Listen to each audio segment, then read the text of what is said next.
कई लोग कहते हैं गुरुजी क्या दूध चढ़ाना जरूरी है शंकर पर? कई लोग कहते हैं गुरुजी क्या दही चढ़ाना जरूरी है शंकर पर? शहद चढ़ाना जरूरी है? घृत चढ़ाना जरूरी है? शक्कर चढ़ाना जरूरी है? शिव महापुराण की कथा कहती है 5 चीजें शंकर भगवान पर चढ़ती है। दूध अर्थात घर में लक्ष्मी की वृद्धि करता है, इसलिए चढ़ाया जाता है। दही शंकर भगवान पर इसलिए चढ़ाते हैं क्योंकि यह परिवार को जोड़ता है। जिसके परिवार में क्लेश ज्यादा होता है, जिसके परिवार में आपस में तकरार ज्यादा होता है, उसको दही जोड़ता है। शहद घर में चिड़चिड़ प्रवृत्ति को समाप्त करता है। घी रोग को समाप्त करता है। शक्कर मिष्ठान घर में यदि लक्ष्मी आकर जा रही हो तो मिष्ठान समर्पित किया जाता है। इसलिए पंचामृत स्नान का भाव शिव महापुराण कहती है। पंचामृत स्नान भगवान इसलिए 5 चीजें शंकर को समर्पित हैं। दूध, दही, घृत, शहद, शक्कर अर्थात मिष्ठान। शक्कर से मूलतः यहां शिव महापुराण में शक्कर नहीं लिखी है, मिष्ठान। अब लोग शक्कर पीस कर अभिषेक करते हैं, परंतु मिष्ठान अर्थात गाय के दूध से निर्मित कोई मिठाई और उस मिठाई से भगवान शंकर का अभिषेक। अब लोग भले शक्कर रखने लगे शंकर जी के अभिषेक में, पर यहां शक्कर नहीं लिखा है, यहां मिष्ठान।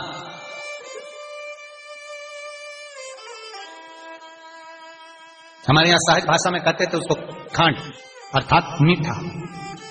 शिव महापुराण की कथा कहती है दर्पण इतना बड़ा ले लो। बंदर वाला अगर दर्पण वाली नहीं तो इतना बड़ा दर्पण लो, हनुमान जी के मंदिर में जाकर, क्योंकि हनुमान शंकर का ही अवतार है। हनुमान जी के मंदिर में जाकर हनुमान जी के उल्टे पांव का थोड़ा सा सिंदूर, चरण का थोड़ा सा सिंदूर एक कागज में लेकर आ जाइए। और हनुमान जी के छोटे भाई, हनुमान जी 6 भाई हैं, उसमें गतिमान, हनुमान जी के छोटे भाई गतिमान का नाम लो और गतिमान का नाम लेकर उस दर्पण पर सिंदूर से त्रिशूल बना दो। सिंदूर से त्रिशूल बनाकर उस दर्पण को घर के बाहर, दर्पण का मुख बाहर की ओर, ऐसे बाहर की ओर मुख कर दर्पण को घर के बाहर या दरवाजे पर, बिल्डिंग पर, ऊपर जाली में, फ्रंट में कहीं पर उसको लगा दीजिए। महाराज केवल शंकर का स्मरण कर गतिमान का नाम लेकर हनुमान के उल्टे पांव का सिंदूर का त्रिशूल बनाकर जो दर्पण को लगा देता है, आपको 1 महीने के अंदर अंतर मालूम पड़ जाएगा कि पिछले जो महीने निकले हैं उस महीने का अंदाजा लगाना कि घर में लोग कितने बीमार पड़ते थे और इस दर्पण को लगाने के बाद बीमारी कम हुई कि नहीं हो कम तो ठंडा कर देना, क्या जा रहा है। पर करके जरूर देखना, विश्वास रखकर करोगे, भगवान शिव का अनुमोदन कर भगवान शंकर पर विश्वास रखकर करोगे तो बीमारी घेर नहीं सकती। अकाल मृत्यु हो मरे जो काम करे चंडाल का, काल उसका क्या बिगाड़े जो भक्त हो महाकाल का। शंकर की आराधना करने वाला, शिव का स्मरण करने वाला, शिव का निवेदन करने वाला, शिव अर्चना में डूबने वाला, शिव का अनुमोदन करने वाला कभी दुखी नहीं हो सकता। तो शिव महापुराण की कथा कहती है शंकर को जितना जल प्रिय नहीं, शंकर को जितना बेल प्रिय नहीं, शंकर को जितना समी प्रिय नहीं, शंकर को जितना दूध दही प्रिय नहीं, शंकर को अगर कुछ प्रिय है तो सत्य प्रिय है। सत्यम शिवम सुंदर। इसीलिए हमारे यहां शास्त्र कहता है ब्रह्मा जी केतकी के फूल को लेकर आए, उसने झूठ बोला। ब्रह्मा जी गाय को लेकर आए, शंकर भगवान के सम्मुख में झूठ बोला। ब्रह्मा स्वयं झूठ बोले तो सिर कटा, कर्मनाशा नदी प्रकट हुई। और शिव महापुराण की कथा कहती है शंकर को सत्य प्रिय है अगर झूठ बोला है। इसीलिए शिव महापुराण का स्पष्टीकरण किया जाए, वर्णन किया जाए तो पहले के समय में अदालत नहीं होती थी, पहले के समय में पंचायत नहीं हो सकती थी, पहले के समय में कोई सभाएं नहीं होती थी, पहले के समय में कोई निर्णायक मंडल नहीं होता था, पहले के समय में केवल एक निर्णय होता था। गांव के लोग ले जाकर शंकर के मंदिर में खड़ा कर देते थे और कहते थे उठा गंगा जली, और कहते तूने ऐसा नहीं किया।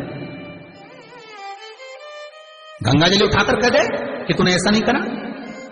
क्यों गंगा जली उड़वाते थे? क्योंकि लोगों ने शिव महापुराण सुन रखी थी।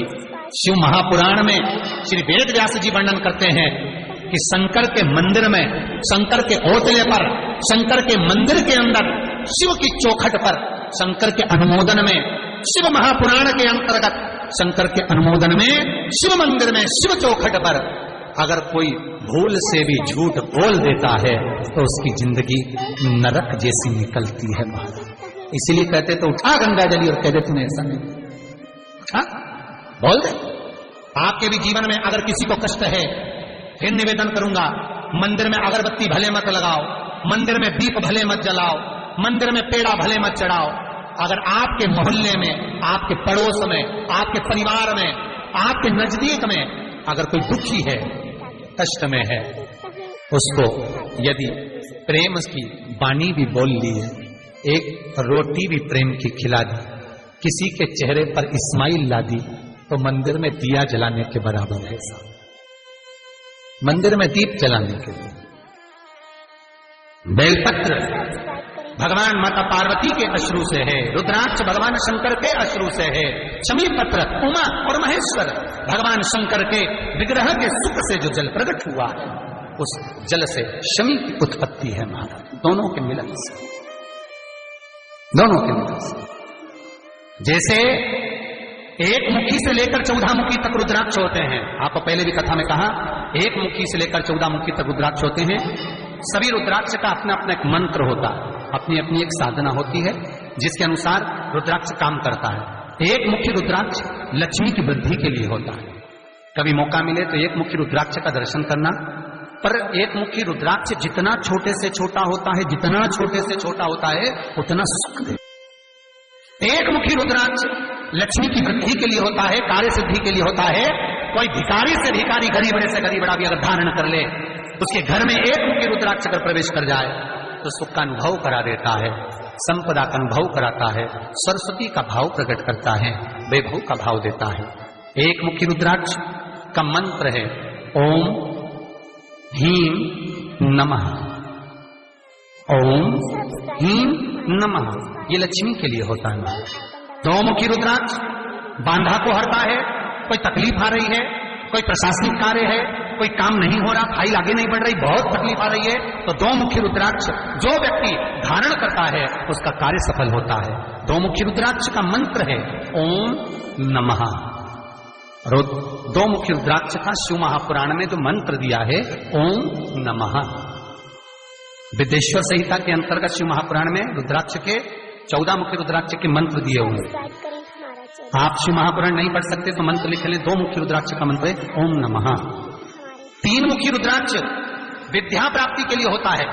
कैसा भी अनपढ़ से अनपढ़ व्यक्ति हो, जिसको विद्या में रुचि ना हो, पढ़ ही नहीं पा रहा हो, चित्त वृत्ति ही ना लग रही हो, मन ही ना लग रहा हो, परसेंट कम से कम होते जा रहे हो, तीन मुखी रुद्राक्ष उस बच्चे के गले में लाल धागे में डाल दीजिए। नहीं डाल सकते तो बच्चे के कमरे में जहां वो पढ़ता है, विद्याध्ययन करता है, उसके कमरे में लगा दीजिए। तीन मुखी रुद्राक्ष का मंत्र है ओम क्लीं नमः, ओम क्लीं नमः। ये तीन मुखी रुद्राक्ष का मंत्र है। इन मंत्र को कैसे सिद्ध करना है वो आपको 14 मुखी के रुद्राक्ष के पूर्ण होने पर वर्णन करना। तीन मुखी रुद्राक्ष का वर्णन है ओम क्लीं नमः। चार मुखी रुद्राक्ष खोई हुई वस्तु को प्रदान कर देता है महाराज। यदि कोई वस्तु आपकी खो गई है, कोई सामान आपका रखा गया नहीं मिल रहा, चार मुखी रुद्राक्ष को एक चावल की कटोरी में, अक्षत की कटोरी में घर के केंद्र बिंदु में रख दीजिए महाराज। चार मुखी रुद्राक्ष 2 रात्रि तक रखा रहेगा। तीसरी रात्रि को खोई हुई वस्तु आपके घर में कहीं पर भी प्राप्त हो जाएगी, पर होगी, मालूम पड़ जाएगा कि वस्तु यहां है। चार मुखी रुद्राक्ष का मंत्र है ओम ह्रीं नमः, ओम ह्रीं नमः। फिर वर्णन आया 5 मुखी रुद्राक्ष। ये कार्य में सिद्धि देता है। व्यापार नहीं चल रहा हो, कोई नई दुकान खोली हो, नई फैक्ट्री खोली हो, नया कोई कार्य करने जा रहे हो, नहीं हो रहा है, पैसा लग रहा है पर आवक नहीं हो रही है, तो 5 मुखी रुद्राक्ष फल प्रदान करता है। इसका मंत्र है ओम ह्रीं नमः, ओम ह्रीं नमः। 6 मुखी रुद्राक्ष अटके हुए काम को सफल बनाता है। जिसका विवाह नहीं हो रहा हो, शादी नहीं हो रही हो, रिश्ते बहुत आ रहे हो, संबंध नहीं हो रहा हो, तो 6 मुखी रुद्राक्ष स्त्री हो चाहे पुरुष हो, उसके गले में लाल धागे में डाल दिया जाए। 6 मुखी रुद्राक्ष का मंत्र है ओम ह्रीं हूं नमः, ओम ह्रीं हूं नमः। ये 6 मुखी रुद्राक्ष का मंत्र है। 7 मुखी रुद्राक्ष श्री शिवाय नमस्तुभ्यं। श्री शिवाय नमस्तुभ्यं। श्री शिवाय